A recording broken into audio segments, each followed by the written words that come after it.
I wasn't just setting out to create a beauty brand. I wanted to build something that changed how Indigenous people were seen by others and by ourselves.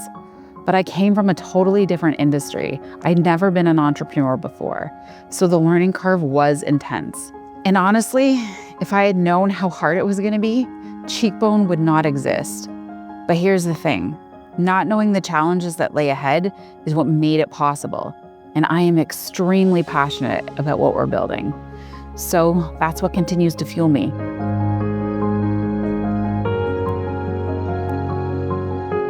Hi, I'm Jenn Harper, the founder and CEO of Cheekbone Beauty, an Indigenous-owned cosmetics company.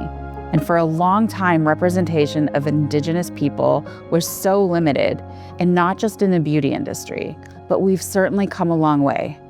Now we have Indigenous models, disabled models, and we're more aware of all the different facets of diversity. More people are feeling seen, and not just from our community, but from many groups that have been historically overlooked. Looking back, Cheekbone began at a pivotal moment in my life, when I had just overcome alcoholism. And shortly after that, I had an incredibly vivid dream of Indigenous little girls wearing colorful lip glosses. And that was really the impetus of how I ended up on this path. When I started Cheekbone, I didn't truly understand how hard it was gonna be.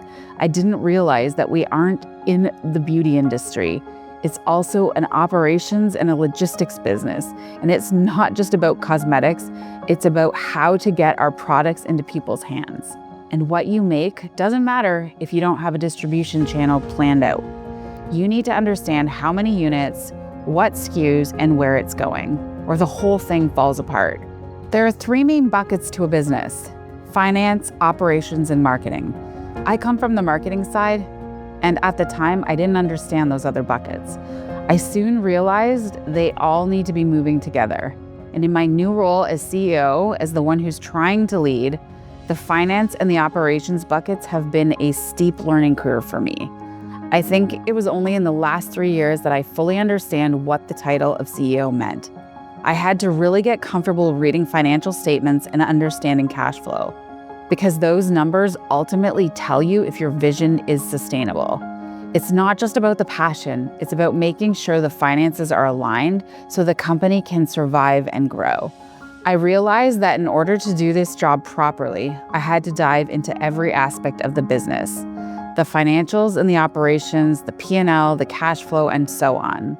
These aren't things in my wheelhouse, but they're essential for me to know. And I made hiring mistakes and sometimes trusted the wrong people. Finally, I had to step in and own it. And to be a better leader and to build a stronger team, I had to ask the right questions, and I needed to be able to come up with them on the spot. And that meant constant self-education. Some weekends, I'm learning about AI, others, it's operations planning, and a huge part of my job as CEO is about taking the time to learn what the right questions are so that I can make sure Cheekbone's finance, marketing, and operations strategies are aligned. That alignment is what gives you the confidence to make smarter financial decisions, whether that's investing in new products, hiring, or planning for growth. Once I understood that, it changed how I showed up as a CEO. I also had to shift my mindset. If I could learn these skills, so could anyone else. So it's just a matter of making sure you're finding the right person for the job. And it's figuring out who's teachable and who isn't. I recognized that if I wanted my company to scale and transform into a bigger vision, I would have to give people space to do great work. Our company culture is built on humility and principled love. That means it informs how we speak to each other and how we talk to our community and how we treat the planet, even the way we accept feedback. Our values are rooted in the 7 grandfather teachings of Anishinaabe culture: love, respect, bravery, truth, honesty, and humility, and wisdom. And we work really hard to be as transparent as possible, especially around how we source and where we source from and why. That had to be crystal clear to our customer. We're in a space full of misinformation, greenwashing, and cleanwashing, and we can't be delusional about the kind of impact a small business or even a single human can have within this environmental landscape. It's important to be careful about what we think we can solve, because every time a human thinks they've fixed a problem, a new one is created. We have to be honest about our limits. And the truth is, we're in a capitalistic space, which weighs heavily on me, and buying our way out of the problem is not the answer. But we firmly believe there's better choices we can make. No one has it 100% figured out, but the learning helps you find the gaps and notice what's missing. The timing of our launch was also key to our success. It was our moment. Back in 2020, the world was shifting. Black Lives Matter was happening and new platforms were emerging. Raven was the first Indigenous-led investment fund, and we benefited from that. Having access to the right bank at the right time can make all the difference. It gave us breathing room to think bigger, to innovate, and to take steps we couldn't have taken otherwise. And we just wanted ingredients that were safe for humans and safe for the planet. Other companies were making products that are safe for humans, but unfortunately, many of those ingredients do not biodegrade when they go back into an ecosystem. So we asked ourselves, how can we do better? And we discovered it's possible to replace polyglycol with propylene glycol. And now we've built this incredible community of customers, which includes this whole group who weren't able to wear makeup before, people with autoimmune conditions and skin sensitivities. And we didn't even set out to solve that problem, but we did. From the very beginning, it's been about changing the narrative around who Indigenous people are and the contributions we've always made to society. And for so long, far, far too long, the media has loved to share the negative stories within our spaces. And that's what we're fighting against. We just want beautiful, better stories, and to show our people thriving in multiple different ways. I feel that to be critically important. When you lose someone to suicide, you start thinking about all the things that could have helped save them. And I firmly believe that a lack of representation, a lack of hopeful, empowering stories within our communities is what's killing off so much of our youth among First Nations and Indigenous people. But when our young people can see us succeeding, when they see themselves reflected in leadership, in creativity, in entrepreneurship, then things can change. These systems weren't designed for us, but if we can use that to our advantage, that's what Cheekbone Beauty has always tried to do. What means the most is hearing feedback from people, not just Indigenous people who say that they can see that shift. We're trying to bolster that belief in ourselves. And if that's the one thing we leave behind, then we're doing what we set out to do. It sounds funny to say this, but I've been doing it for 10 years, and I finally feel like a real businesswoman. It's only over the last few years that I've had the most painful, eye-opening lessons. And now I get it. This is why people fall in love with building things. Once you start, you just want to keep going.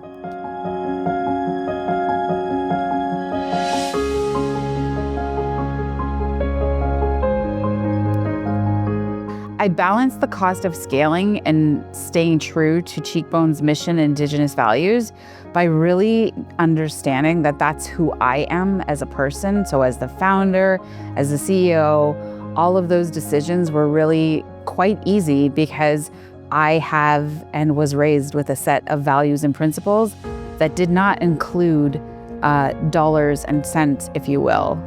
I was raised to believe that putting humans and the planet before profits and in many cases, saving money was way, way more important than thinking about how much money we were going to make. And when you grow up poor, it's really easy because you have nothing to lose.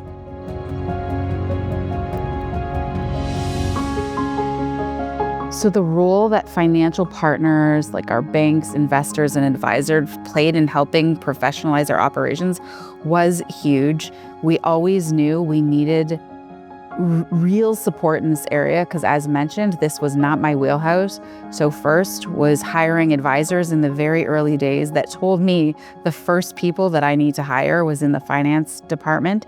And so we were grateful to find someone join Cheekbone's team really early on that had a career of experience in the financial sector. Also meeting people that worked at our bank as well as our investors really spent a lot of time with helping Cheekbone Beauty grow and understand what our future forecasts would have to look like and how much we would need to understand that in order to scale.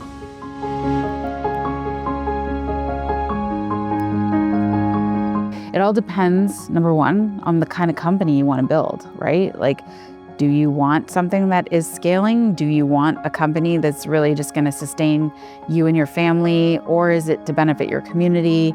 Or are you thinking global? Like it really all depends on the size of the business.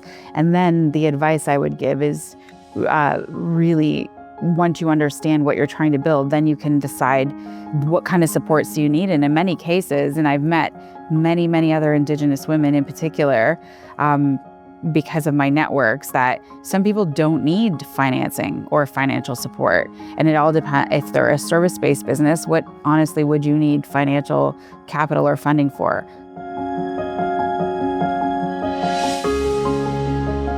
Okay, when choosing your bank or financial institution that is going to support your business, it is way more than just the numbers. It is ultimately how they make you feel, and they need to make you feel like you are the most important person in the room.